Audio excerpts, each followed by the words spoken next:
koi lai ngariam dum chim wane pinam. Hallelujah Hosanna, Hallelujah Manuel. Gani lajit ilu kule jawa jadere kule diwa yipyo. Wawe wapyo kipo janina be kuringu abuganom. Inyumom terga belu abutya manu. Kuyiku nomate injenya inye pyaluri echu. Ajinga pyage songi pan inje yuas nalonga de niye koma.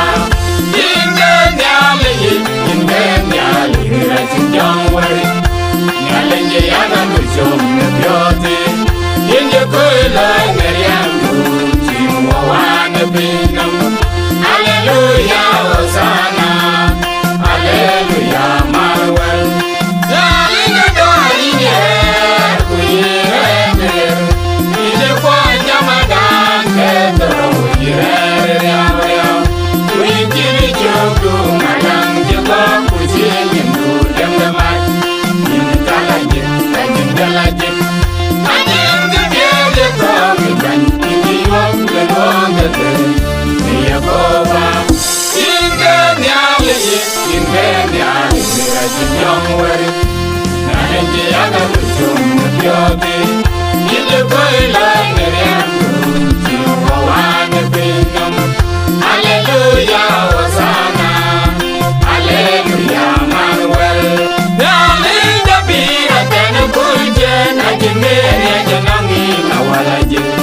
Inya dailu kuinja lam kuchadage jijamrat. Inje pinam emeran. Inje pianam nyani laje. Abang brenda pir. Ajinga piage songitan. Inje yuak nalonga de. Niye koba. Inge nyale yi. Inge nyale hirachin jangwari. Nyale nye yaga nuchom nepyote. Inje koi lai ngariam dum chim wawane pinam. Hallelujah Hosanna, Hallelujah Manuel. Nyale kelayin pinam nyai kena panyal. Ayin yu kulam bawado nyule. Yinang ye kwate kene ye kudodu ye chun. Ayin yagom panyal kuye yedo natyam namwakai. Lede melenga mele nyale cheto. Ajinga biage songitan inge yuak nalonga de niye koba. Inge nyale yi, inge nyale hirachin jangwari. Nyale nye yaga nuchom nepyote. Inje koi lai ngariam dum chim wawane pinam. Hallelujah Hosanna, Hallelujah Manuel. Nyale inyogo kanom nebol kusong watelingi.